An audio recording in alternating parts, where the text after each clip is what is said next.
Welcome into the Pick a Side podcast, a weekend recap edition after week 3 in college, week 2 in the National Football League. Myself, Shea Norling, Tyler Rocky with you as always. And please remember, we are now on YouTube, youtube.com/@PickAsideESPN. Rate, review, subscribe. It helps us out if you leave some comments. It's always helpful. You guys have done a great job. I've seen some reviews left on the podcast app, particularly on Apple Pod. So always appreciate that. If you can, wherever you get your podcasts, make sure you're subscribed. You got the automatic downloads. Leave us a rating. Leave us a review. It's really helpful for algorithm purposes. It's not just me bullshitting you. So if you like what we put out for you on a weekly basis, it helps us out if you just do really simple things. And so rate, review, subscribe. I'm going to say it till I'm blue in the face. It's a long way to say hit the button. Yeah, just click the little button and then call me an asshole. And we're doing great. That's all you got to do. Whatever works. It's the podcast equivalent of All Money's Green. That's so true. Okay, let's start with the recap of football. And I want to start with something more big picture, actually. I am coming to grips, I teased this a week ago when we did the college picks. And this weekend, it just hit me that I don't care about college football the way that I used to, man. It's burning me up.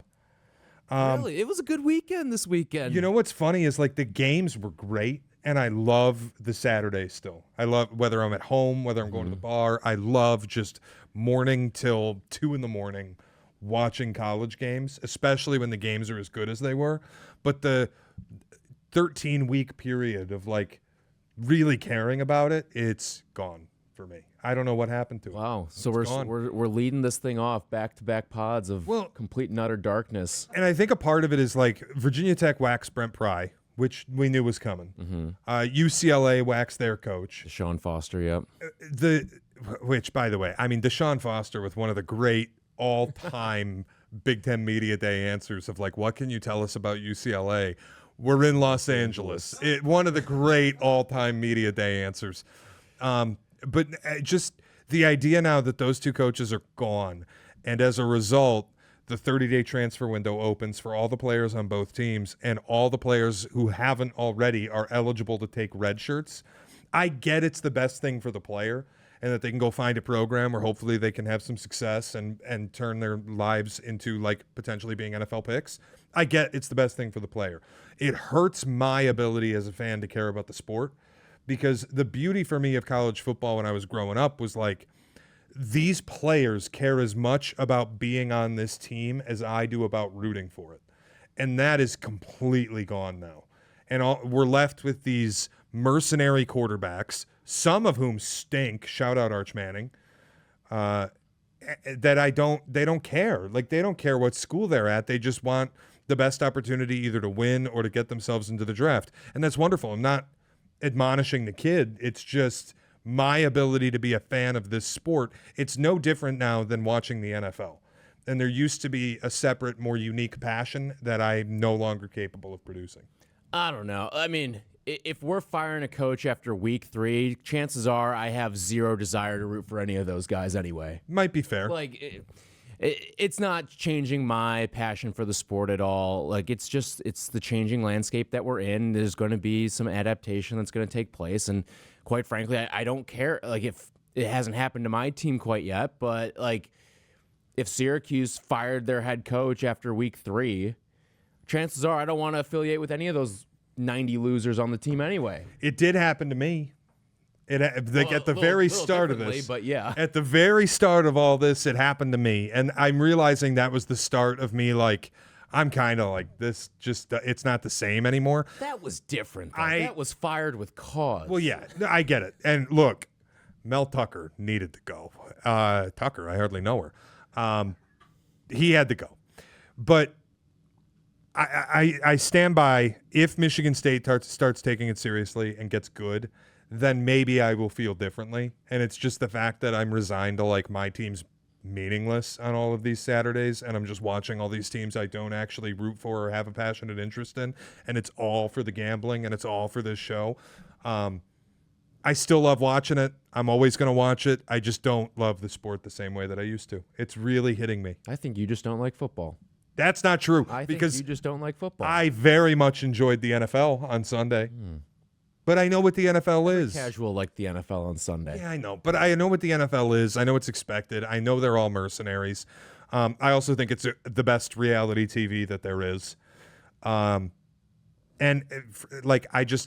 It helps for what we do on a daily basis and being in this market to just insulate yourself in the NFL. And you better like it or you're going to hate your job.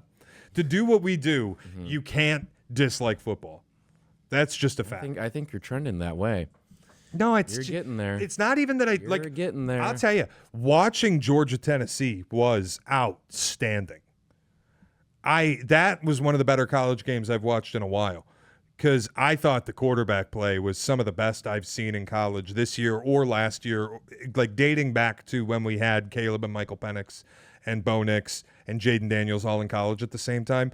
Gunnar Stockton and Joey Aguilar going bar for bar was awesome. Yeah. That was a thriller. I don't get how you could watch a weekend with Georgia, Tennessee, Notre Dame, A&M, and Clemson, Georgia Tech and be like, you know what? I'm out on the sport. I'll tell you how. Because Florida pissed me the fuck off. Florida made me so angry. Maybe that's why I'm just waking up like this sport blows. Because Florida made me so angry watching them. Does DJ Lagway have a brain? Is he who unplugged him? Those interceptions too, they were all momentum killers. Did you know that every single one of his picks came at the Florida 40 or deeper in the field? Yes. 5 picks. You'd think one of them would be pretty deep in your own territory and it's a walk-in touchdown for LSU a play or two later, but no. Did you join me on Florida 7.5? I did not, no. That is one of the worst losses I think I'm going to have all year. It got bet down to 4.5. It closed at 4.5. They should have won the game. Imagine what I would have had to sell you to be right about an LSU cover. That Florida's going to outgain them. Florida's going to run damn near 30 more plays. Florida's going to get damn near 15 more first downs. Florida's going to throw the ball more efficiently. Florida's going to be better on third down. They're going to get a fourth down conversion, and they'll have fewer penalty yards. But LSU's going to win by 10. In what fucking world? The turnover battle. 5 interceptions. 5-1. If DJ Lagway plays remotely decent, if he Florida wins the game. In this game, they win the game. It was insane watching it. Notre Dame A&M was the same thing, and it wasn't like that was a barn burner. It was back and forth all game. But you get a holder. Yeah. And it's the kid from Bama that Saban intentionally punished Bama fans by putting him on the field.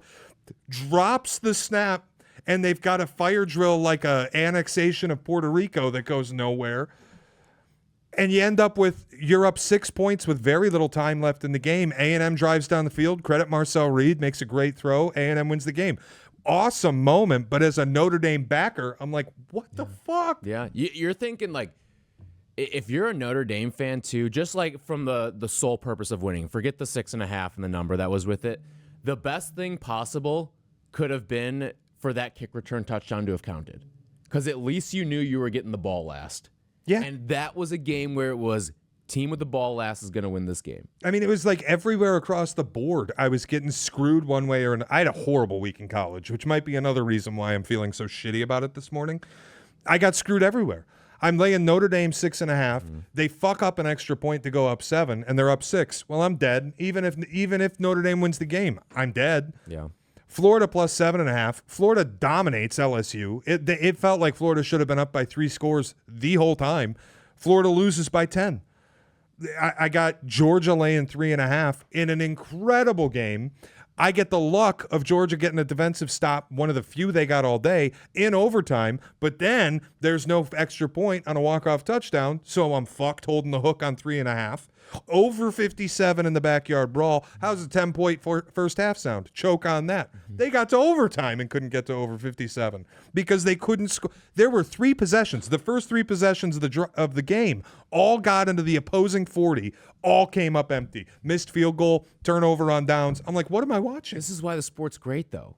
It's Clemson laying 3. Dabo, kindly fuck off. Sorry, Boy, they're a disaster. But that's why the sport's great, because nothing epitomizes the human error like college athletics. Yeah, it's true. That's true. DJ Lagway the botched hold by Tyler Buckner, what you just brought up there in what game were you in the backyard brawl, all of it. It's great. It's why it's fantastic. It just, I was so irritated with the ways that I was losing all the bets. Clemson, we got to, they're dead. Their season's over. You got to fire Garrett Riley. I don't know how you continue to employ him as your offensive coordinator. The way that offensive line looks, and this is like, people are going to get clowned because there's going to be a lot of, oh, you thought Clemson was a national title contender? What are you, stupid? You've got an offensive line that has something like 200 combined starts between the 5 players. They can't protect, and they're taking penalties left and right. You've got Klubnik looking totally lost somehow. You've got an offense that just slogs. I blame Garrett Riley for it. I blame Dabo for it. They're awful. Jeez. Yeah. It's bad. I mean, I'm just looking ahead at the schedule because I'm trying to find, is there a way you can get to, like, do what they did last year? Get in, backdoor, win the ACC title game. No. You know what's funny? That game against Florida State right now is set up. Now it's a ways away. It's November 8th. But Florida State is the top 10 team and Clemson's out of the rankings. Who would have ever thought that would have been the case heading into the year? No, it's lack of execution offensively. The defense has been whatever. Like, it's been fine. I don't think the defense, you're looking at this Clemson team and being like, that's the worst of their worries. No, it's the offense. And Cade Klubnik, I think part of it is it's the same thing maybe a little bit as what we saw last year. Like, he wasn't great out of the gate last year. Took a little bit of a warm-up period. But that's what last year was for. This year was supposed to be you come out hot. You come out firing. And then this isn't an issue as you do get into the early portion of the season because it's not easy. Like, you open the season with LSU. That's a difficult game. Mm-hmm. Even Georgia Tech on the road early in the season, that's a difficult game. Syracuse was a 9-win team a season ago. Mm-hmm. You have Duke on your schedule. Like, and again, these aren't the toughest games in the world, but there's some of these that they're not even 50-50 games. With what you have when you're Clemson, these are at minimum 70-30 games, and they're playing like 50-50 games. Yeah, it's just Garrett Riley's offense has always rubbed me the wrong way. This year, I just find it really inexcusable. And the thing that's also burning me up is I think big picture, we are right in the approach that we've taken with quarterbacks. Like, I don't want to back first-year starters anymore. Now, Gunnar Stockton, we'll get to in a minute. Mm-hmm. But for the most part, I don't want to back first-year starters. Arch Manning looks terrible. Julian Sayin, I don't know how much you can take out of what he was able to do. He's only played one good team. Ty Simpson, that was a good game. Ty Simpson played a nice game against Wisconsin, but you have the opener that sticks out against Florida State. That was just brutal. Yeah. Where then you look at what's going on elsewhere, like, you've got an established quarterback in Garrett Nussmeier, who did not play well against Florida, but remains one of the Heisman favorites. John Mateer has been a machine, makes me happy. Oklahoma looks fabulous. They body bagged Temple, and John Mateer played incredible. Just like Joey Aguilar at Tennessee. You look around, and it's these Carson Beck at Miami. He's been great so far this year in big spots. You look around all the landscape of college football, the most successful offenses right now are led by savvy veteran quarterbacks that for whatever reason either didn't work at their first stop or have had the seasoning now that they are older, more experienced, and they have that ability. Like another, Dante Moore at Oregon has been stellar. But the point I'm making is we put that all on Klubnik, and somehow he looks terrible. It doesn't make sense. He's coming off of a fantastic season, and it's weird because both him and Nussmeier have been really underwhelming through the first couple of weeks of the college season. You would have thought, given if we told you what the trend was, which is what you laid out there, that these veteran quarterbacks are the ones leading the way, like, we can at least explain away, okay, there was a world where Carson Beck was going to be good this year. He's got talent galore around him. He's got it's not like he was like Georgia was bad while he was there. Georgia was always like maybe not like top 3 in the country always, but they were always a good team while he was there. He's got the second best odds to win the Heisman right now, Carson Beck, just behind John Mateer. He's playing well. I think you just have to, like, something that we're going to have to adjust to, and it's difficult, is when these kids go in the portal and they go to a new place, we almost have to eliminate our priors about them. Yeah. Like, think about Kyle McCord going from Ohio State to Syracuse. Mm-hmm. And if you had priors about Kyle McCord at Ohio State, it was wildly underwhelming. Mm-hmm. You might have thought he sucked, even if it wasn't true. And then he goes to Syracuse, and he has this unbelievable season and leads a 9-win team. Leads the nation in passing. Carson Beck, if you feel the way you feel about him at Georgia, you would think this guy stinks. What's Miami doing paying him $3 million? Now he's at Miami, and they're body bagging South Florida. Yeah. And they took Notre Dame out in the opener. I think the way that I always explained it away with Kyle McCord was not Ohio State standard. But Right. you go to Syracuse Right. and you get someone who's just below Ohio State standard playing in the ACC, a lesser conference, playing at a far inferior program in Syracuse. You can be pretty good there. Right. And I think that's kind of what you're seeing now with Carson Beck, albeit he has played and beaten Notre Dame. That's your real statement, but it's... And this, again, is just my broader point of, like, there are going to be hidden gem quarterbacks who are at undervalued schools like Wazoo, where John Mateer came from, and somebody's got to go out and pay him. Same way that Cam Ward went to Miami. Yep. That guy I'm always going to like. It's the same deal with Joey Aguilar going from App State to Tennessee. And then there are going to be guys who teams give up on, like Carson Beck, and you just have to think differently about them when they go to a new spot. Like, it should have made more sense to us that this might work at Miami. Yeah. And Cristobal, to his credit, is off to, I would argue, the best start yet. He's got the inroad to win the ACC. He should absolutely be looking at the playoff. They're a top 5 team right now. Like, it's a stellar start for Miami. Yeah.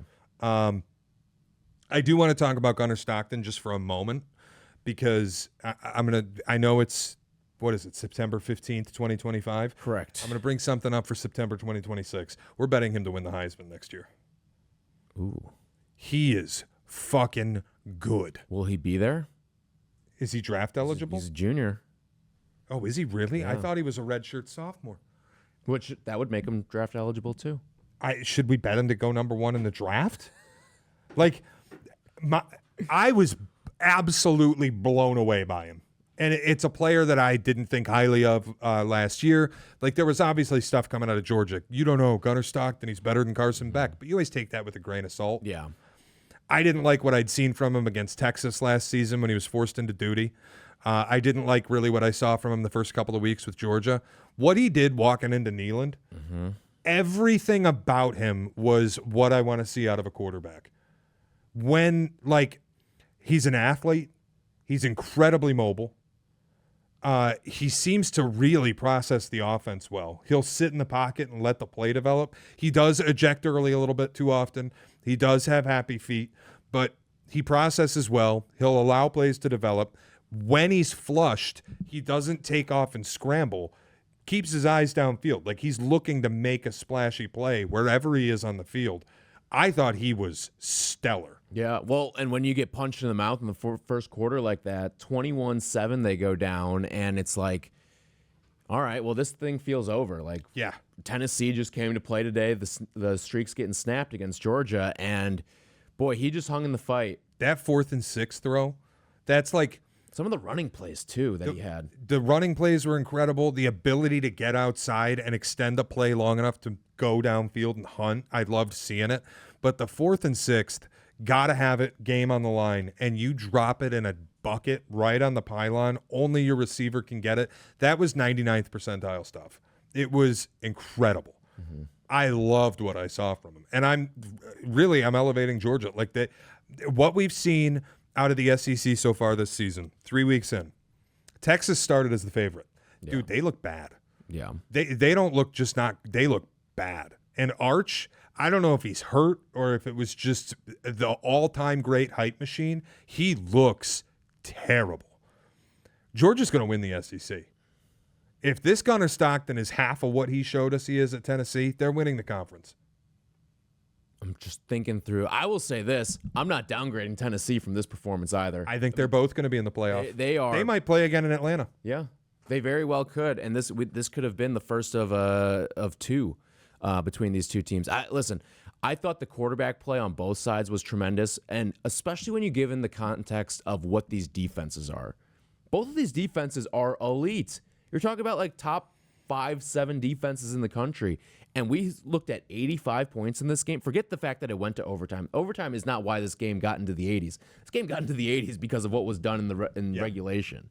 Like, it was incredible the way that both of these teams played. And some missed field goals here and there kind of changed the tenor of the game a little bit too. But yeah, it was fun to watch, man. I wanted to ask you about where you land on it because I got in a huge fight with Cap in the morning show text thread regarding Kirby Smart's 4th down decision making and some of the field goals.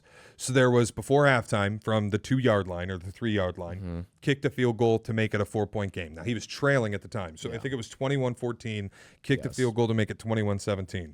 Then in the second half, multiple instances of 4th and 3, 4th and 2, or ball inside the 10, where you're kicking field goals that either put you up 6, put you up 2 inexplicably, or didn't give you the lead at all. And I'm like, what are we doing here? Kicking all of these field goals. At some point, you got to go for it. Now, it didn't end up hurting them, but it really could have, because like the one that he kicked to go up 6, and Cap's texting me, and he's going, you have to take the lead in the 4th quarter. I'm like, dude, no, you don't have to take that. You don't have to take the lead there. You got to go for it and try to like get a full 2-possession lead, because now you're just dictating to Tennessee, use all 4 downs on me, the length of the field, and score a touchdown and go up a point. And Tennessee got down the field in a second, scored a touchdown, took the lead. Kirby again goes down the field and from the 7-yard line kicks to go up 2. And I'm like, what are we doing here? You need a touchdown. Cap's telling me again, you got to take the lead in the 4th quarter. You can't leave those points on the field. Well, what does Tennessee do? Go down the field and score on you again. Like, it was just every time I'm like, Kirby dictated terms to Tennessee to be aggressive on him and go take a lead, and they did.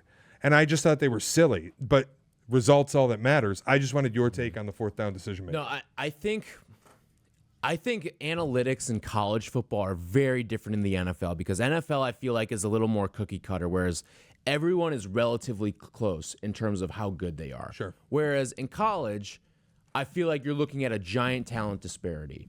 Now, this game I probably would have managed a little more like an NFL game, because both of these teams are clearly very close in terms of the talent disparity. But I also feel like in college, you should be taking points whenever you can get them. Now, that can come back to bite you with field goals and college kickers, because we see how that ends a lot of times. Yeah, we saw it ended for Tennessee at the end of the game.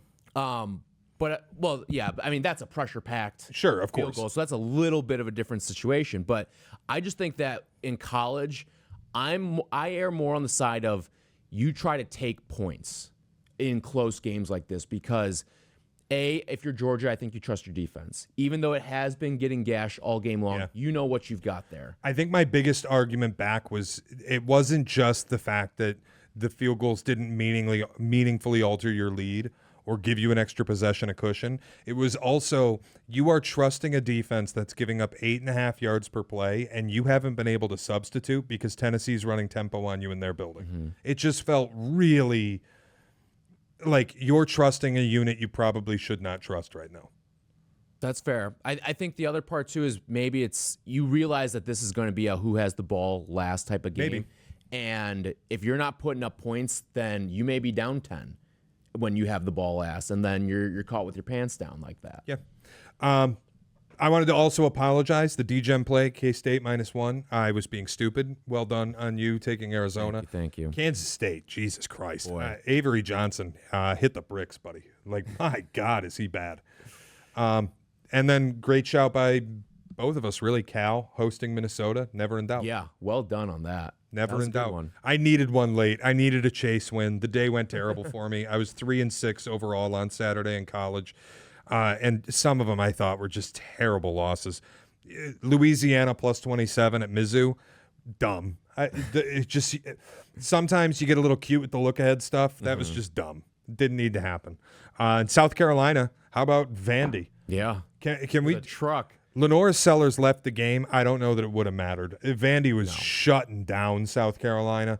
The Vandy's just like, how seriously do we have to take this team? Dude, I think you got to remember with Vandy who their coach is. Clark Lee came from Notre Dame, was a tremendous defensive coordinator for Notre Dame, and has just been phenomenal turning this thing around. I'm not saying Vandy's all of a sudden an SEC power, but they're going to be a pain in the ass for a lot of ranked teams. Clark Lee is going to rack up ranked wins throughout his career while he's at Vandy, because he is just going to continue to pick off games against teams like South Carolina. We saw it last year with Bama. We're going to continue to see this. And if he gets even semi-competent quarterback play, they're going to be a good team and one that you can't overlook them. And I think South Carolina did a little bit of that. I think it's also meaningful that they have Jerry Kill as a consultant. He was the coach of Diego Pavia at New Mexico, so you have a little consistency for the quarterback. The other thing, too, and this is something we've talked about on Tailgate, we question like the power shifting in college football because money is more present in the Big Ten and among the academic institutions than it is with a lot of the traditional SEC powers. Hello, Vandy. Yeah. If there's any SEC school that ain't going to struggle to get money, that's the one. Yeah. And I was with a guy who lived in Nashville during the Vanderbilt game, and he's telling me, when they won against Alabama, that city shut down. Did it really? Yeah, and so they're embracing it. They're carrying the goalposts to the river. They're doing all this crazy stuff. And he's like, yeah, dude, like a few years ago, nobody cared about Vanderbilt football because Vanderbilt didn't care about Vanderbilt football. You could get into the stadium for $1. He's like, now that they're taking it seriously and they're paying people and they got Clark Lee and they went out and got a quarterback and they have some talent, it's hard to get seats. Wow. So I started thinking about it like, it sounds ludicrous, but could Vandy actually turn themselves into a SEC power? Well, as I was going through the stuff with Clark Lee there too, I was thinking, well, yeah, he'll do all this and then he'll take the next job. But if Vandy's going to take football seriously and you're in the SEC, there may not be reason to leave. No, nobody in that conference has more money than you do. Like that's just, it's almost like maybe A&M, and maybe a little bit of Florida, Texas, Florida. That's it. Vandy's the next one. Maybe Arkansas can swing their dick around a little bit, but like Bama's not touching Vandy. Georgia's not touching Vandy. LSU's not touching Vandy. No, dude, it's like the Vandy really, there's money pumping into it. Yeah. So if they put that money to football, I don't think it's insane to think that this isn't just some fluke run with Diego Pavia, that they might actually be able to build something. That would be fun. It would be fun. All right. Anything else in college before we pivot over to the NFL? Nothing crazy here. Anything else you want to take away from A&M and Notre Dame? Notre Dame rather, now 0-2. They're dead. Their path to the playoff is non-existent. Yeah, That's when it. you don't play in a conference. And it's what I talked about with you a couple weeks ago was they had to win out, and their schedule was not conducive to it. This will not be their last loss. I don't think so. You go through their schedule and find me where they've got a bunch of wins. My thing is, though, I don't like they're 0-2. It looks bad. I don't think they're a bad team. I don't either. It's just this is the shit luck that you're running into. But like you'll curb stomp Purdue. You'll handle Arkansas even though it's on the road. Like Will they? I think they will. I still, especially when they are a known backup against the wall. They can run the table here. I don't think that's out of the question. It's just I was Is a little 10-2 enough to get them in? It'll depend on what other people do and brand loyalty. I was just gonna say 10-2 plus the brand, because we got 9s in last year, right? Aside from the conference title winners, did we get 9s in last year? Let me double check. Maybe not. I'm trying to think like maybe Indiana was a 9 win, but no, they were not. Maybe we didn't get 9s in last year. Maybe I'm completely misremembering. Well, Bama was a 9-win team that everybody thought should get in, and they didn't. And didn't. And then there were like Ole Misses and stuff that didn't get in. Was SMU a 9-win? No, they were 11-1. Yeah. So was Clemson a 9-win conference champion? Yeah. So you can't take that away. Yeah. So I think the path for Notre Dame is damn near impossible. I do think 10-win Notre Dame, depends who's hovering around, but like if it's 10-win Notre Dame or 10-win Illinois, who's getting in? But if they want to sell me that eye test nonsense again, what win could Notre Dame get the rest of the way that they'll be able to hold up? That's fair. Like there's nothing unless they've lost their 2 biggest games. Their schedule, and again, I can't say that their schedule's not easy and they won't have impressive wins, but they won't have resume building wins. No, like USC just cracked the rankings. They're not going to build a resume off of USC. I think USC is their only. There's no promise that they beat USC. I think they do, but that's the whole thing going east again, that was a feel good. Seeing that Nice shot on Purdue. Seeing Well that one done. go through the hoop. I mean, even Oregon failed to cover a full game at Northwestern. Yeah, stumbled late. They did it in the. They were covering pretty much the entire game until They destroyed Northwestern in the first half, but Yeah. late they just sat on their laurels. And again, part of that is David Braun didn't talk shit in the lead up, so Dan Lanning didn't have a reason to rub his face in it. for sure. Okay, cool. We good on that NFL? Yeah. Let's hit the pros. I felt way better about the NFL. It was a good, not great weekend, 4-3 overall, but I feel like my pulse is still right. Thank you, because you spared me. It would have been a terrible loss. Arizona damn near blowing the game outright to Carolina. 6.5-point favorites. They won by 5. And the Dallas Giants game, I mean, I wish we'd had the balls to take the Giants, but it is what it is. I'm just happy to watch that game. Yeah, that was just fun. There were a couple spots, like the two big losers, Bears +6, Jets +6. Neither ever had a shot. They were both dead basically when the ball got kicked off. Jags +3.5. That one hurts. That's going to hurt all year. Not only do you have about a 95% chance of covering the number, virtually the entire game, you also knock out Joe Burrow, and you still lose and don't cover. That one hurts, especially with the fourth down stuff. I mean, Brian Thomas has to have some sort of injury. Yeah, he's like totally uninvolved. He's afraid. Well, it's not just that, but he's afraid to get hit. Yep. The targets are there. What does he have? Like 20 targets so far in the season? Yeah, he's a huge disappointment. Like, he is afraid of contact. You're seeing him slide early. Balls are hitting him right in the numbers, and he's dropping them. Boy, you're talking about a guy who's third in the NFL in his rookie season in receiving yards, and all of a sudden he's afraid to catch the football. It's bizarre. The rest of it, I felt really good about. Rams, I think, are maybe a wagon. Listen, I'll just big picture this. I think the NFC is much better than the AFC. And I don't think I would have believed that if we talked about it preseason. But in the AFC, I'm at a point, like especially with what we saw in Chiefs-Eagles, I think it's the Bills and the Ravens, and that might be it. And if you said Bills and Ravens or the field to go to the Super Bowl out of the AFC, I don't think I would take the field. In the NFC, Lions bounced back really nicely. Green Bay is a machine. Tampa Bay, they'll play tonight. I like them a lot. The Rams look great. The Eagles look great. Like there's 5 or 6 teams that you could say they could go to the Super Bowl. Yeah. It just, looking through.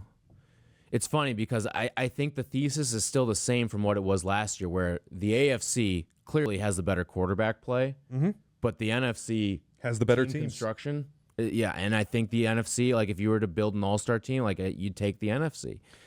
We'll also say, I know that we got scared of it on the pod, but we were at the bar Friday night and drunkenly made a friendship play on San Francisco laying 3. Shout out Mac Jones. We have to be less afraid to take that bet going forward. Like By betting. the way, they were dogs. They've flipped to favorites. They're, I think, like 1.5-point favorites at home against Arizona this week. Oh, wow. Are we betting Mac Jones again? I think we ride the Mac Jones Lightning. I'm telling you, too. That's the next guy, dude. Yeah. That's the next reclamation project. You know what I texted Carmen? I said Mac Jones is going to be Ben Johnson's guy. He could. I'm telling you. Shock me. I was looking for the guy who's going to be Although the I next did think Sam Caleb Darnold. played better, but I do too. I was kind of being tongue in cheek because I did think Caleb was better against the Lions. The Bears' problems against the Lions went so far beyond the coach or the quarterback. Yeah. The only person you can indict is the general manager, who has built a horrific roster. He's had 4 years to do it. He has the 5th most expensive defense in the NFL, and it's a defense that is a wet paper napkin. They're terrible. No, I don't know what else is to be said. No pass rush. Until that changes, nothing about this team's going to change. I hope that I'm a loser this weekend, but I'll tell you, I saw Dallas pop as a 1.5-point dog, and I sprinted to bet it. I already have a play on Dallas plus 1.5. I think that's Soldier Field. That's going to be a high-scoring game. Yes, betting Dallas is scary because they can implode at any given moment. Like, they should have lost that game to the Giants. They're last year's Bengals. They can win or lose any single game because it's all going to hinge on their offense just going nuclear. Yeah. Malik Neighbors, by the way, my God. Some of the catches that he made in that game, the first touchdown was great. The touchdown at the end of the game, he hits him with the night, which was a little premature. But Little premature. Brandon Aubrey, though, that's a kicker we can celebrate. Dude, that's a kicker we can get behind. I'm telling you, at some point, we got to drug test kickers. We're drilling from 64 now. That thing would have been good from 75. He said post-game, he feels good to go out there from 70. That's insane. The craziest part, too, is they're running the ball. They're very content with having him kick from 60 on a game winner. They conceded that they were kicking from 60-plus in that game. I remember it being impressive when, Martin Gramatica would hit from 52. Yeah. And now we've got Brandon Aubrey's put me out there from 70 yards. I'm good to go. It's like those kickers that were kicking from 50, 10 years ago, they were pulling out drivers to get to 50. These guys are pulling out sand wedges for 60-plus now. Yeah. It's crazy. It's insane. By the way, this is maybe my favorite stat of the whole week. Maybe it probably will end up being my favorite stat of the whole NFL season. Have you seen? So there have been 44 attempts on 60-plus at the end of regulation. All right? Okay. Not against the Giants. Kickers are 3 for 41. Against the Giants, they are 3 for 3. That's just so incredibly Giants. That is the most shit luck that you could possibly get. That is so incredibly Giants. I saw that on SVP last night, and I was like, wow, that is the best stat I will see all season in football. That is fantastic. Okay, I want to get to some reactions from the week, and then we'll wrap this up on the NFL stuff. Miami, they're done. You can wrap it up. Mike McDaniel you can't win that game. Dude, that game was gift wrapped for you. His halftime availability, he sounded like a man who knew he was done. His post game, he sounded like a man who knew he was done. That team's going to quit. That was their last shot at trying to win one. You get Achane stepping out of bounds on what would have been the game-winning touchdown. They're done. New England, nice bounce back. I thought Drake May was fantastic. Look better, That's what they needed to get. Defensively, New England's going to have some problems. So we'll look at that going forward, but it was nice to see Drake May get one through the hoop. It's the same thing that, the roster is not good for New England. Yeah. It's not. They're going to have to compensate for that. By the way, the picture of Mike Vrabel running side by side, down the side, incredible. He's in great shape. Oh, yeah. They're flashing back to all the pictures of training camp of him running with the ball, doing running back drills and shit like that. He's in great shape. The best. The idea of him getting into a dog pile still cracks me up. Yes. That's what he wanted to do at camp. Mm-hmm. Lions Bears. I went through it on Cap and Hood. I'm so sick of talking about this game. You're going to go through it on Waddle and Sylvie today. It's just you got pantsed. And I'll go hand up if there's an apology that needs to be made, it's to Dan Campbell. Because while I don't think he is a good X's and O's coach, and while I do think he's still kind of a dunce with the clock management, got lucky, got bailed out by the officiating at the end of the first half. But the guy can motivate people. He knows how. Nobody is the master of the bulletin board like Dan Campbell. And I'll tell you another thing. That offense looked a whole lot more like the one Ben Johnson ran last year than it did in Green Bay. A little bit. And that was not that I'm denigrating Ben Johnson. I still think he's a wonderful coach. But, the Dan Campbell thing, he wanted to put Ben Johnson's face in the dirt a little bit, and he did. And you got to credit him. I think Cap was saying this morning, he talked to some people. I talked to some people that I know in Detroit, and the messaging was kind of all the same. They all watched on TV all week Jared Goff's win-loss when Ben Johnson or Sean McVay aren't his offensive coordinator, the talk that Ben Johnson made Dan Campbell, all of it. And they came out guns blazing to absolutely eviscerate Ben Johnson's team. They can like Ben Johnson. They can be friends with Ben Johnson. They wanted him professionally dead on Sunday, and they took care of their business. Mission accomplished on that one. So shout out to the Lions real bouncing quick back thing from really this nicely. Game. One thing that struck me early that I don't really think I've heard talked about at all today. There was a play in the first quarter where there was a false start. Caleb gets clipped low. Oh, yeah, bizarre. Way after the whistle. I thought we were going to see a second flag go out for a late hit. No offensive lineman goes to try to help him up. I know. Your quarterback, you see a quarterback get hit, not even late out of bounds, just get hit out of bounds, and you see offensive line 5 as 1 go to try to kick this guy's ass. Not a single player after he gets clipped low. Like, if that was in the field of play, that's a roughing the passer penalty. Yep. I was a little shocked by. I don't know if I should say shocked by that, but my antenna goes up when I see something. I wouldn't say shocked, but I was alarmed. And even Hoodie brought it up to me pre-show that like nobody got up for him. I was a little alarmed because you would think even like I'm not going to speculate on what it means. I don't even want to go down that road, but I was alarmed. The shocking thing to me is you've got a guy in Joe Tooney who's this badass captain, knows what it takes to win, and if he doesn't go and do something, that sends my antenna up a little bit. Yeah, it was bizarre. Bills just destroyed the Jets. Any hope of Justin Fields being the reclamation project went out the fucking window yesterday. He was awful, and now he's in concussion protocol. He goes out in the fourth quarter. He goes into that with 3 completions. Tyrod Taylor goes out and puts up 7 in his limited snaps. 3 of 11, ran the ball a little bit, whatever, not contributing to winning offense. And that is against the Bills defense that got their ass handed to them a week before. And you've kind of got the mini plan of what, personnel-wise, of what Baltimore did. It's something that we thought about going into the game. Like, you have the running quarterback who can make things happen with his legs. You have powerful physical backs that could run all over this defense. Yep. And it's just a whole bunch of nothing. Good on Sean McDermott getting his defense to bounce back against the talent offense. 3 games I really want to focus on, and then we can kind of wrap this up. And one of them is one that I think is going really under the radar. Nobody's talking about. The Steelers are bad.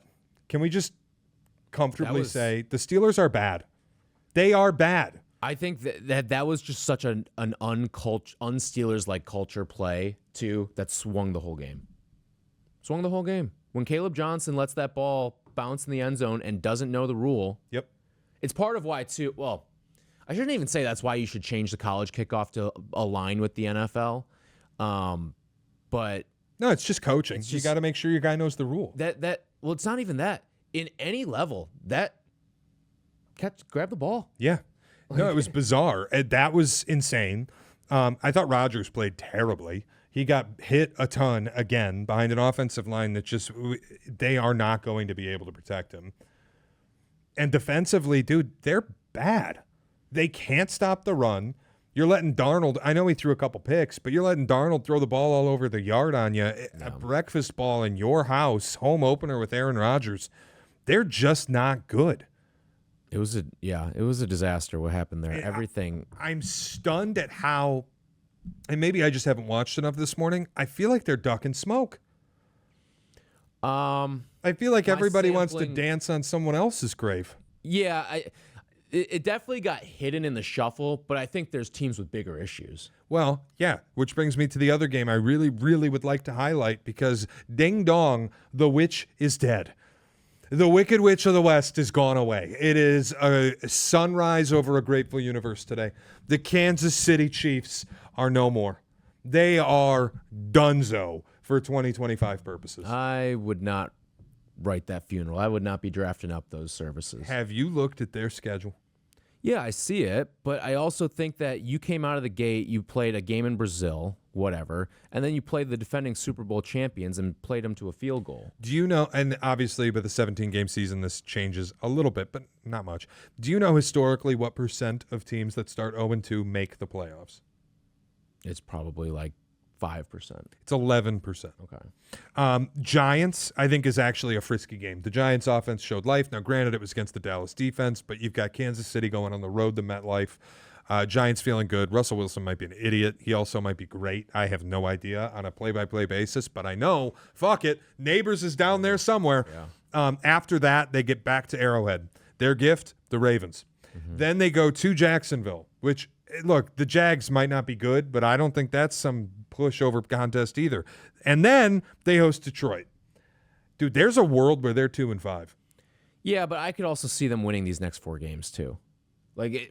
They played really stiff competition. And I'll tell you this, I know he dropped the ball and it led to maybe the worst play of that entire game, the pivotal one. I think Travis Kelce looks pretty good this year. Really? He has explosive to him. He's got a little different burst to him. I think Travis Kelce, once you get the other weapons back, and who knows when Worthy comes back. We know Rashee Rice will be back for week 7. So they don't have Rashee Rice for the Giants, which is they fine. won't. Yeah, they won't have him for this stretch. The But Ravens, the Jags, or the Lions. And I just this is where I look at it. And look, they're the Chiefs. So could Patrick Mahomes put the cape on? I guess. We got to talk about this. He looks bad. I wonder if they trade for a running back at a certain point. Maybe. I don't know if that's the difference for them. But, am I wrong? Mahomes looks bad to start the season. He just doesn't look Mahomesian, but I think he still has the ability to turn it on third downs. He's making plays with his legs. True. And he's making physical plays. He's running through guys this year. It looks like he put a little weight on, and he had the ability to truck somebody. But the throws down the field, part of it is the weaponry that he has. Part of it is he doesn't trust the offensive line. One problem there, the offensive line's not getting better.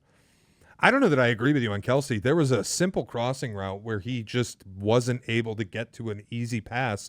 Mahomes laid it in low, and he wasn't able to get there.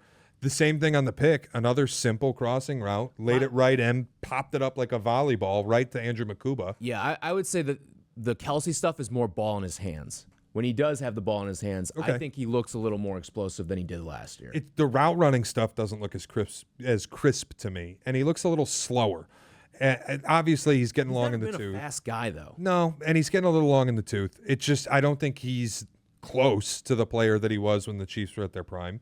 The second part is you're going to go through till week 7 where Tyquan Thornton's going to be your primary vertical threat. Even if you get Xavier Worthy back, is he really a vertical threat? Their offensive line's no good. No, but you can do different things in the offense with him. You can use him in the run game that desperately needs some help right now. You can do different things with Xavier Worthy to manipulate things. I tell you, the other thing that really bothered me is I didn't think that their defense played all that well against a Philly offense that was terrible. Hurts stunk. There's no way that Philly should be able to go into that place playing that caliber of offense and win. And it didn't even feel particularly close. I may be wrong, an egg on my face again, and I know it's not exactly bold to be the guy that's hated the Chiefs for 2 years now, and now at 0-2, I'm dancing on their grave, but I'll be surprised if they can bounce back from this. This just feels brutal. And it's also, they are punishing to watch. It's a terrible watch. It's not entertaining at all. Every game's a slog. The offense is a chore. It's always like a third and medium conversion to keep a drive alive. Their drives take forever. Everybody on the team looks slow. There's no verticality. They just want to play rough and tumble, hard-nosed, pounded out football, grind out a game, grind out a win. Last year, what was their record in one-score games? 13-1? May have. What did they win last year? They win 14 games? Something like that. But I know they were incredible in these one-score games. This year they're already 0-2. It's there's a little regression too. Last year they won all these games, all of these one-score games. The coin flipped their way every time. This year it's gone against them twice. And I don't know if they can get back from this. I think they're done. I think their problem is they don't have the same comeback year that they used to have in terms of we used to always do it whenever there was a chance, the Chiefs had a plus next to their name, we'd fire on it because they were just incredible in all of these situations. They found ways, and maybe there won't be as much of that this year. I still think that whenever we start to count them out in some of these games, Mahomes fires a 50-yard touchdown pass. True, but he also missed one yesterday. Yeah, which you're was you're not going to be 100% on those, but that was a bad miss. I wonder if not that this is some big brain new thought, but I think Tyreek Hill is going to come back. That would be the thing that would make me alter how I feel about them. If they get Tyreek Hill back, and look, he's not going to be in Miami. I don't know where he's going to go. Probably Kansas City. If they get him back, that would spark a little fear that they're going to just be what they've been, because that's the explosive vertical threat that they need. Yeah. And it would make Mahomes comfortable again. I think everybody would be happy about it. That would get me over the hill to okay, they're not dead. But as presently constructed and with the gauntlet they have coming up in the next 3 weeks without their players potentially, dude, I got a hard time seeing how they get through this, and they're any better than like 3-4. I think it's just the defense, though. I think defensively they're going to stay in some of these games, even against this tough schedule that's coming up here. All right, and then the other one I wanted to talk about just quickly because I thought there was some really inexplicable coaching, and it didn't matter thanks to a phantom penalty. Denver should have beaten Indy, but you get flagged on a field goal. My question is more on the Indy side of things. And look, their offense has been great. They've moved the ball really well with Daniel Jones. Have not punted yet this year. Dude, he seems to just operate the offense the way Steichen wants him to operate the offense. All those Anthony Richardson conversations feel laughable in retrospect. What the fuck was Steichen doing at the end of the game? You're sitting on a 58-yard field goal with 57 seconds left on 3rd down and 7. You wind the clock to 17 and then run the ball for your final timeout. Yeah. And you settle for a 60-yard try, and the only reason Guy comes up short. right, Well and short. the only reason you win is because the refs threw a phantom flag on the field goal try. Like, you got bailed out. You thought it was a phantom flag? I didn't like the flag. I didn't like the call. I hate the call in general. But I by think the letter of the law, it did look like. Yeah, it just I I hate think the you're giving too much liberty to long snappers, and I get that they are Agreed. the only ones head down to start that play. I mean, a field goal in the trenches is, especially in the interior, is about as dangerous as it gets in the sport. Right. You're effectively running a tush push. Right. Well, that's my thing is like I hate the idea that that's going to be officiated in that spot. The trenches all game are warfare. Mm-hmm. And the idea that on a field goal attempt, with the game on the line, you're suddenly going to throw the flag on a defense that's just trying to get a win. Mm-hmm. I get by the letter of the law it's a penalty, but I hate the idea that the officials bailed out bad coaching and gave a 15-yard shorter field goal because of that call. I hated it. No, it's frustrating. Like we see that call. I feel like it only pops up in pivotal moments too. Yeah, The of whole course. leverage play. Of course. Or sometimes it doesn't pop up in pivotal moments. Like people look back at the game last year with the Bears and the Packers, and there probably should have been a leverage penalty called on the Cairo Santos block. Sure. But yeah, no, it's interesting when it does and when it doesn't pop up because this is probably the special teams equivalent of holding, where you could call it on almost every single one of these field goals, extra points, what have you. Yep. So. All right, and last thing I want to mention was Atlanta and Minnesota. I don't know if it was possible to feel worse about the Bears after watching the Bears game than watching Atlanta, Minnesota. J.J. McCarthy wasn't bad. He was horrible. I mean, like, unplayable bad. It was everything we thought the first 3 quarters against Chicago was, where people were making jokes that Justin Jefferson's going to demand a trade because JJ's going to ruin his stock, and Kevin O'Connell misses having a real quarterback now that JJ's back there.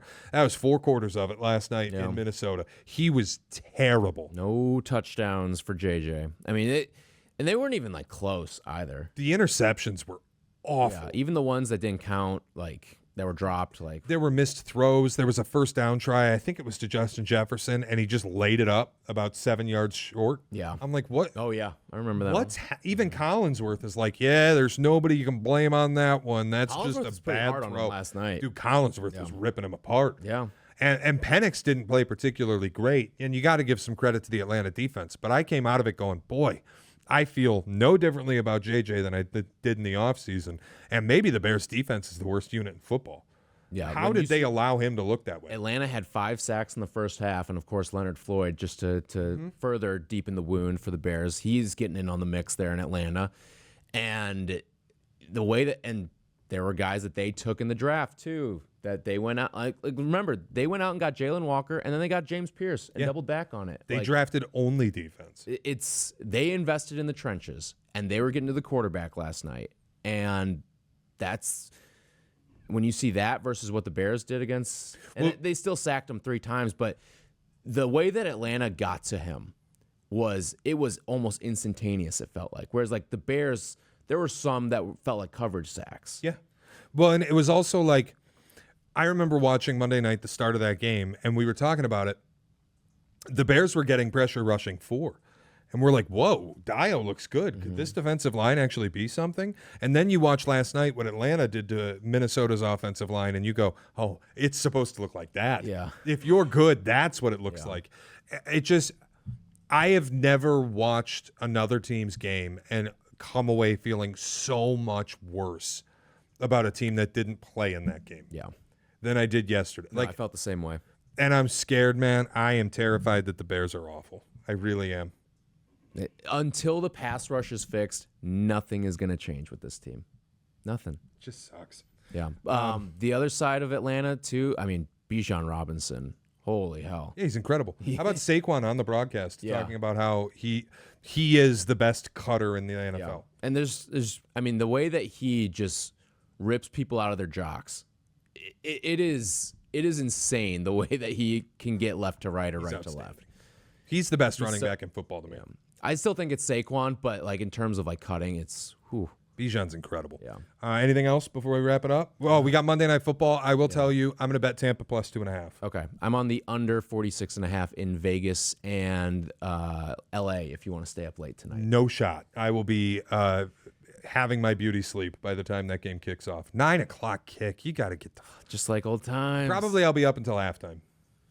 So you'll stay up till like around 10:30 tonight? 10:30. Yeah, because I want to see the end of the Tampa game. So 10:30 is about where I'll hit the sack. I've also got an event tonight, so a little late advertising, but shout out Bud Light. If you are hearing this before 6 o'clock, come on by. Where am I? Are you in Westtown? Rebel and Rye? Yeah, Rebel and Rye, River West. River West. I've got, that wasn't even like a Jesse. I don't know where I'm at. I've got 8 events in the next 16 days, and I can't keep them all straight in my head. Tonight is Rebel and Ryan River West. All right. Go out. Throw some footballs. Win a trip to Cincy. Yeah, it'll be fun. Oh, you get to hang out with this guy. Yeah, I'll be there. Good stuff. I'll be there. All right, that'll do it for us. We'll be back later in the week, as always. We'll have a college episode and an NFL episode, all the picks you need, heading into week 4 of college football, third of the way through the season already, and week 3 in the NFL. That's all coming later in the week. It's the Pick a Side podcast.